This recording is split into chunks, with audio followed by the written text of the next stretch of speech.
Hello, we're back for some more of this mystery book, and we're going to finish up the rest of chapter 5. We're nearly there. Nearly there. So let's go ahead and do it. The last thing we left off on was the third book in Harari's trilogy,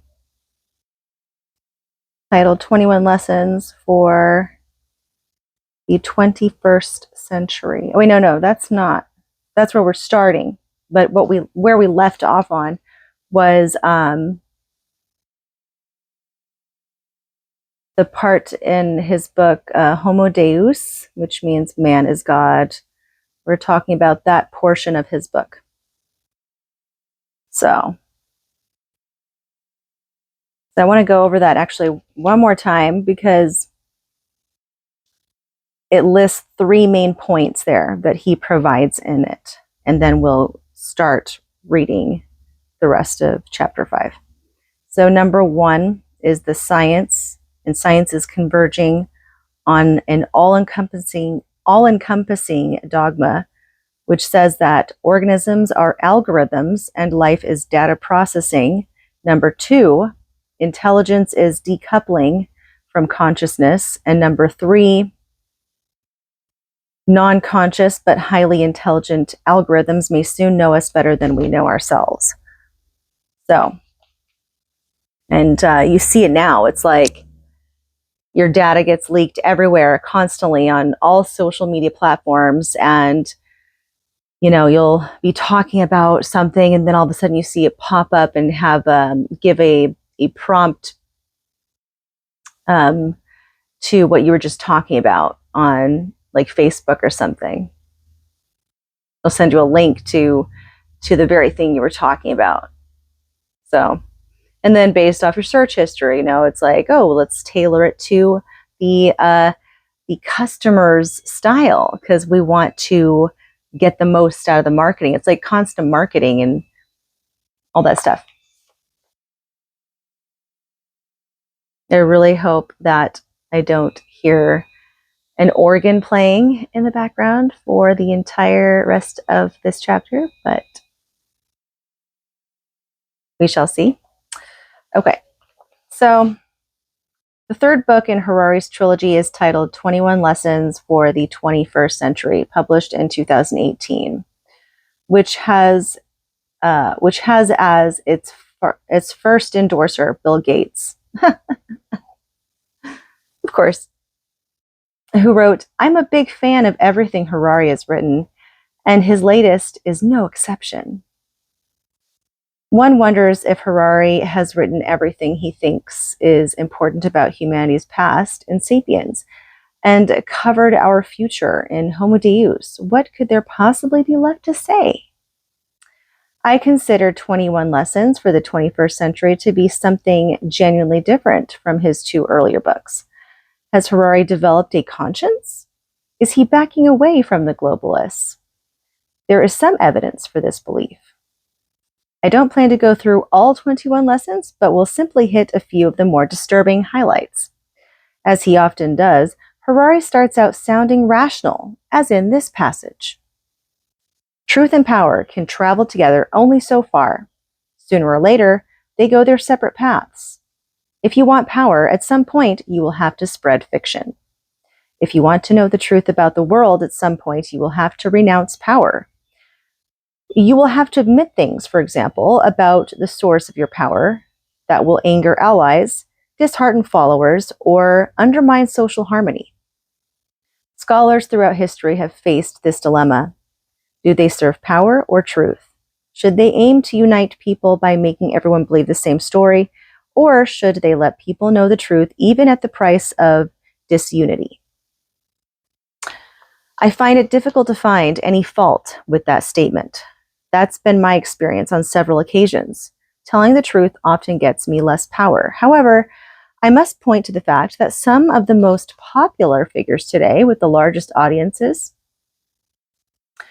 such as Joe Rogan, Jordan Peterson, Tucker Carlson, are relentless truth tellers. In retrospect, I must disagree, rather, with Harari that telling the truth will forever bar you from the halls of power. It just might take the public a little longer to catch up. But the power obtained by telling the truth is more lasting than the power obtained by telling lies. It's difficult to reconcile this passage about truth and power with how, in his previous books, Harari has enthusiastically endorsed the desirability of empires, the stripping away of civil rights from the people, and the creation of a caste system of superhumans and the non-superhumans who will be ruled by algorithms and genetic engineering. And Harari seems to take great delight in his claim that even Disney is joining him in his attack on free will. And this is one of the excerpts from Harari's book again. Disney has built its empire by retelling one myth over and over. In countless Disney movies, the heroes face difficulties and dangers, but they eventually triumph by finding their authentic self and following their free choices. Inside Out brutally dismantles this myth. It adopts the latest neurobiological view of humans and takes viewers on a journey into Riley's brain, only to discover that she has no authentic self and that she never makes any free choices. Riley is in fact a huge robot managed by a collection of conflicting biochemical mechanisms, which the movie personifies as cute cartoon characters. The yellow and cheerful joy, the blue and morose sadness, the red and short-tempered anger, and so on. The truly amazing thing is not only that Disney dared to market a movie with such a radical message, but that it became a worldwide hit. Perhaps it's succeeded so well because Inside Out is a comedy with a happy ending, and most viewers could have missed both its neurological meaning and its sinister implications. I can see the dark, sinister side of it, sure, but the perception wasn't there. I did not perceive it as that. So therefore, I didn't find ill intent. However, there's people that do actually find joy in tricking people and, putting out a message that can come off as one way, but really the desired intention was not from that innocent place. But again, this is perception and how we choose to see it. I've seen that movie, of course. I saw the new one too, the second one. And it's just relatable in a way to where it displays the phases that we go through that we can all relate on as we are going through puberty, going through changes hormonally, but we still, no matter what, doesn't matter. Yes, we have those that we relate on, but everyone's life is different and the way we handle it is always different. It is not always the same. So that's why I did not get that perception, but just the relatable parts that we can all align on in most cases. I mean, some not even at all. Some people don't even relate to it at all, but that would be the majority case, I guess. Does it seem odd to you that an academic is spending so much time dissecting the plot of a Disney children's movie? Yes, I was going to make that point too. It's quite odd. It doesn't to me because stories, especially those told to children, are vitally important to the future of a society.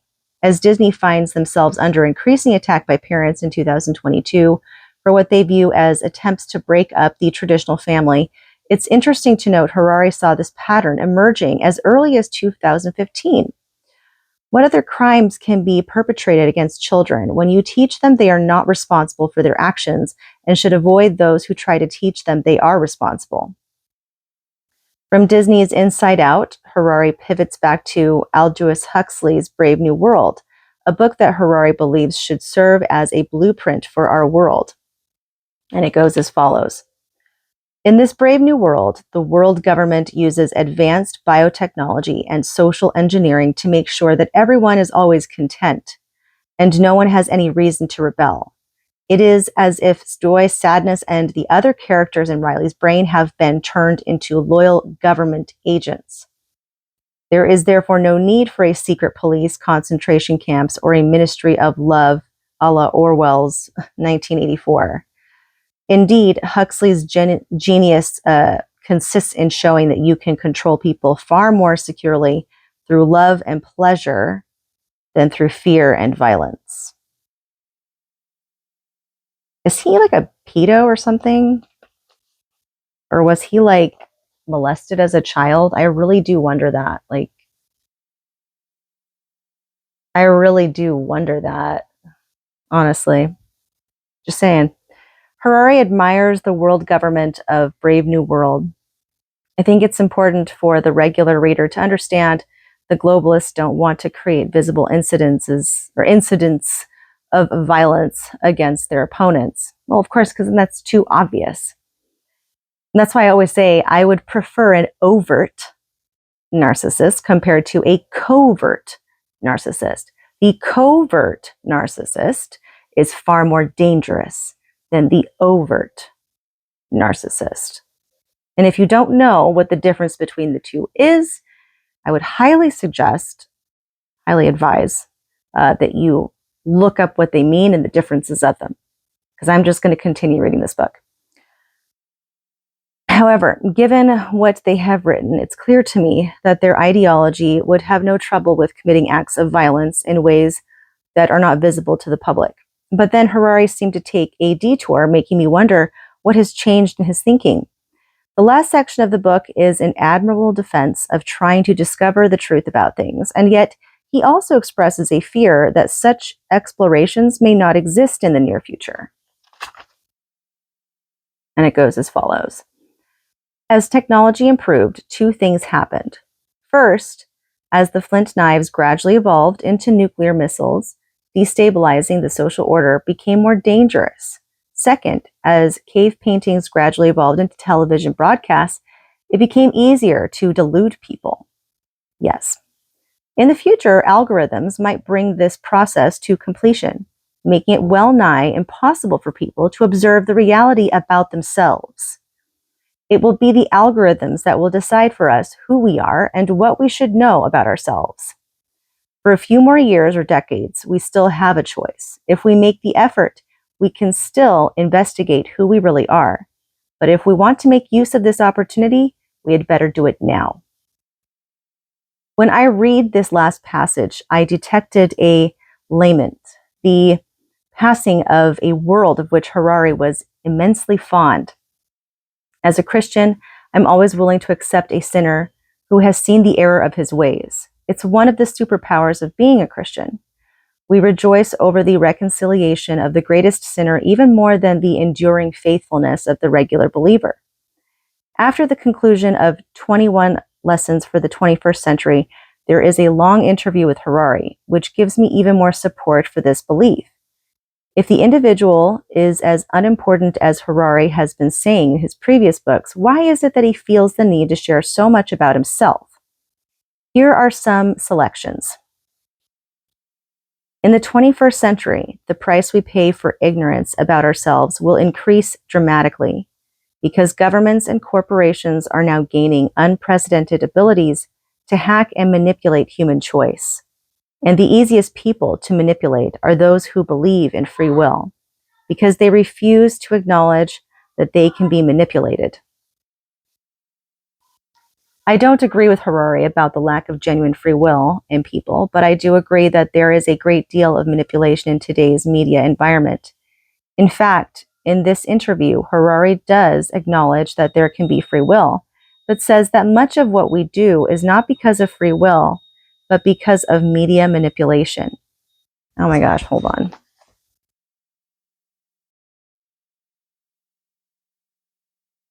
In fact, in this interview, Harari does acknowledge that there can be free will, but says that much of what we do is not because of free will, but because of media manipulation. However, our disagreements are likely to be a matter of degree rather than wholesale opposition.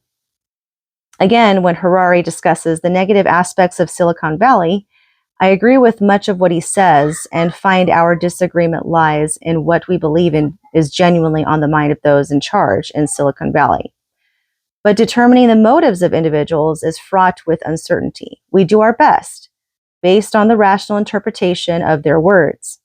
I'm comfortable saying both Harari and I are guessing as to their true intentions, but it's the best we can do. This is Harari's answer to the question of whether the leaders of Silicon Valley are evil.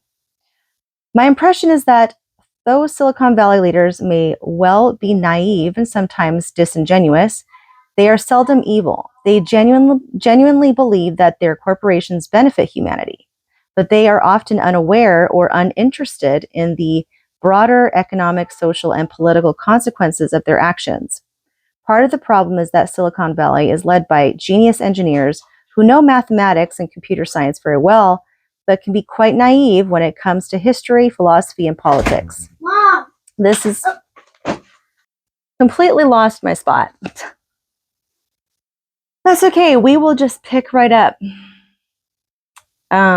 Yes, they're quite naive when it comes to history, philosophy, and politics. Maybe not all of them, but like the younger ones that are just excited to do a startup, but I'm sure there's some that are well versed in that. But then again, those can be the most dangerous ones if you really think about it. This is why historians, philosophers, and social critics have a particularly important role to play. And that's what Harari says. Perhaps I'm reading too much into Harari's comments, but it seems as if he has developed an appreciation of the shortcoming of his big tech gods. They are not the fountain of all worthwhile wisdom. I find Harari coming dangerously close to believing that since none can be fully trusted, the best we can do is let all have a voice in their future and, to maximum extent possible with a functioning society, allow people to have their freedom. In answer to the question about what love means for him, Harari provided a deeply emotional response. And I'm very interested to read this particular part. What love means for him. Love is being connected. To love means to be liberated from the obsession with whatever thoughts, emotions, and desires pop into my own mind right now, and instead listen to others and see what is happening with them. It starts with simple things such as listening to somebody else. When you talk with someone and you care mainly about what you want to say, you can't really hear that person. You're just waiting for the moment he or she stops talking. You can finally get a word in. But when you let go of your own thoughts, you can listen.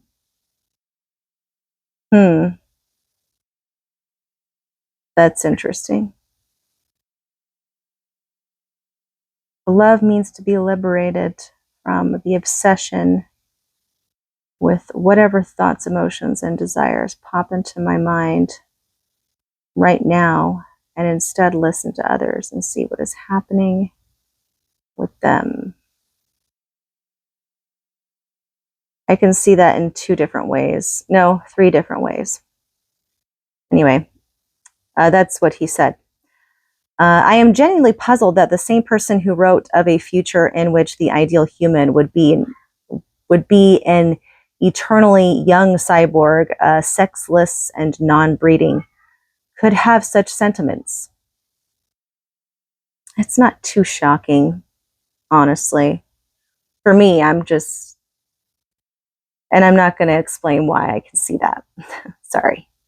This book is based on the premise that the globalists believe they know better than the average person how to run their lives because they consider themselves to be of a superior caste of human beings. They do not see the value of talking with us. It is said that the opposite of love is not hate, but indifference. The globalists supremely indifferent to the human beings in whose name they are supposedly making their plans. I fail to understand how the writer who wrote so dispassionately of the castration of young boys for their singing voices or to create a class of eunuchs to guard a sultan's harem can express such tenderness in his personal relationships. Well, you know, the psychopath can do that. So, serial killers, psychopaths. Sociopath, they can, but they have a limit. Like, they can't really control their emotions that much. A sociopath can get worked up and then they just, all hell breaks loose and they crumble. So, but a psychopath, they can keep their demeanor quite well, just based off of what I've read, of course. I don't have personal experience with this, nor do I ever wish to have experience with that. But yeah.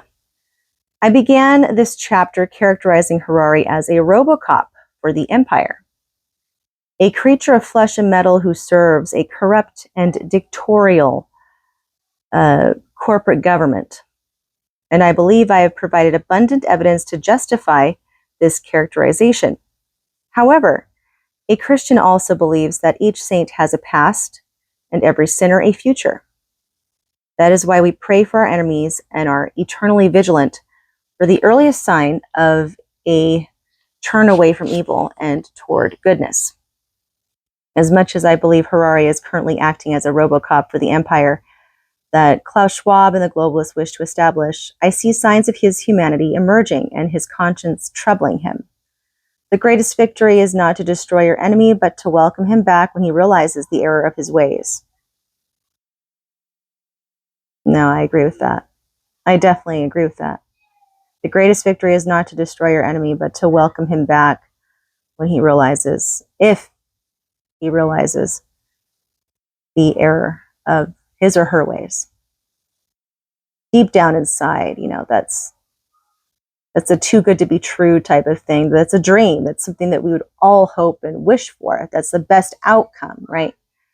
But of course, that isn't a perfect world. So, not to say it can't happen, but we have to be realistic about these things, So, I do not believe the final word has been written as to whether Yuval Noah Harari is a force for evil or good in this world. I will live in the hope that he finds his way back to the light. However, the choice is for him to decide.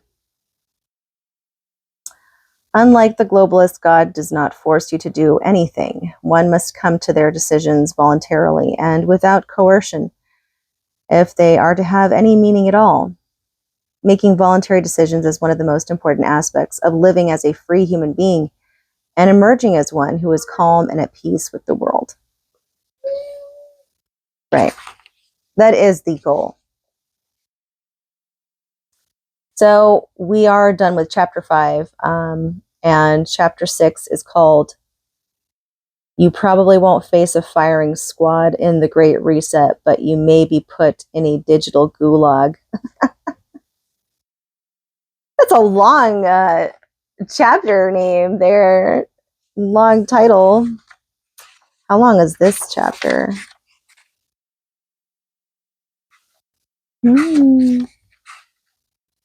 This one looks pretty long too.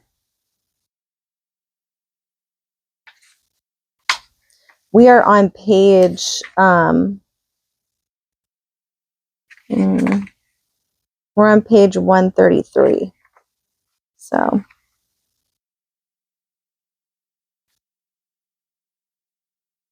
yeah, okay, so chapter 6 will probably have to be read in 2 or 3 parts as well. But we're nearly there. Yeah. I'd like to know your guys' thoughts, though. I really would. What you think of this book so far.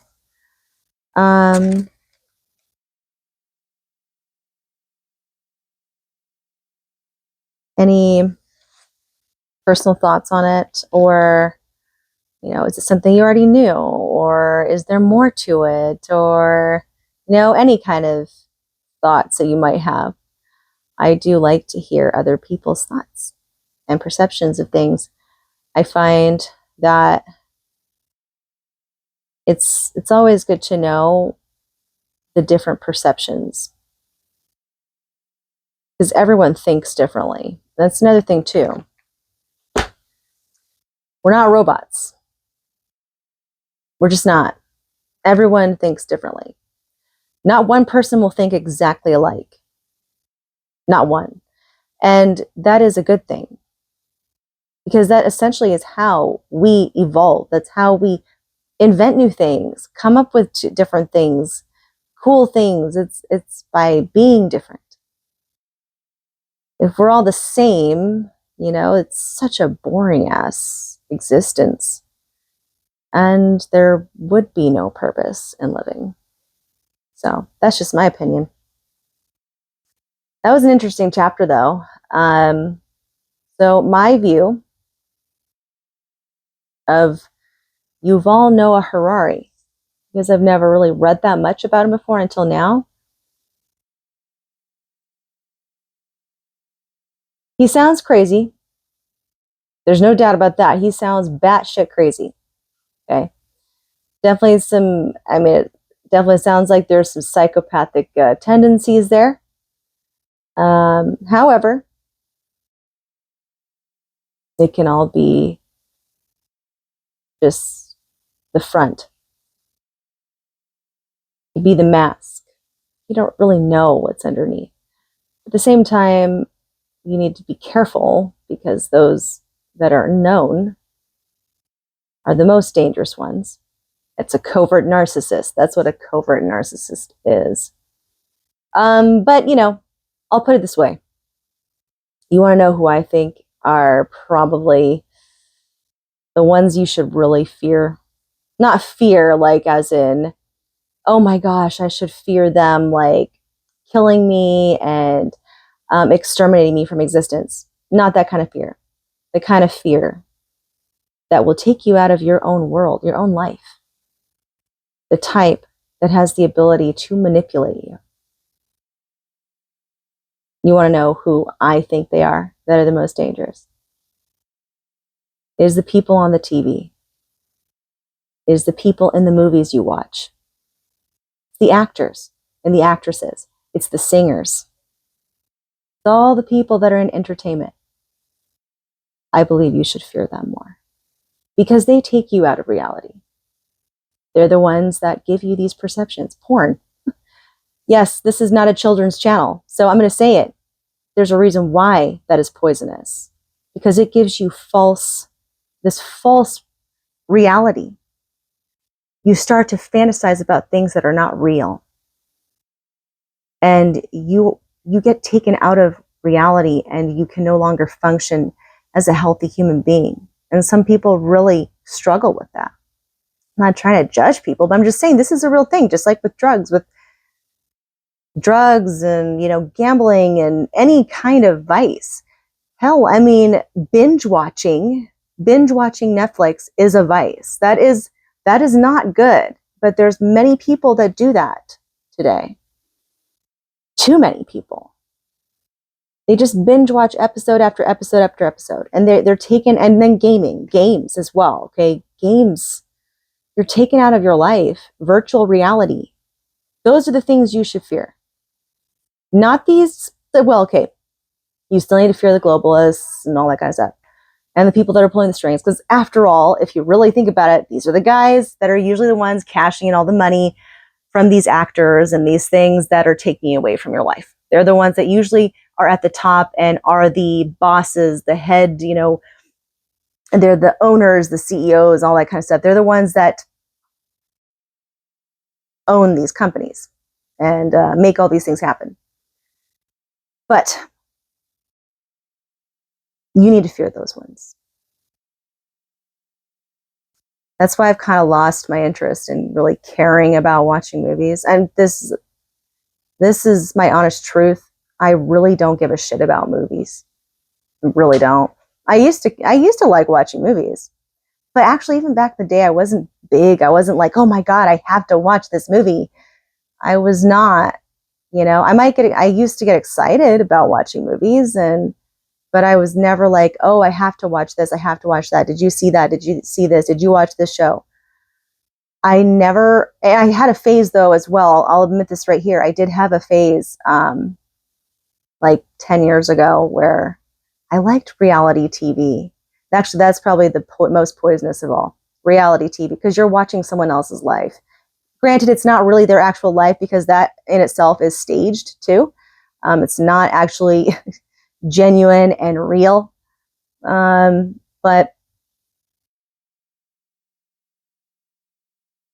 there's a lot of different ways that you can be, that a lot of different things that you should fear more than these conferences. Um, I do find it fascinating just to learn about it anyways, regardless, but they're not near as effective as the things that we're already infested by in our society. So I'm going to leave it at that. I hope you guys have a good rest of your day, and until the next time, peace out.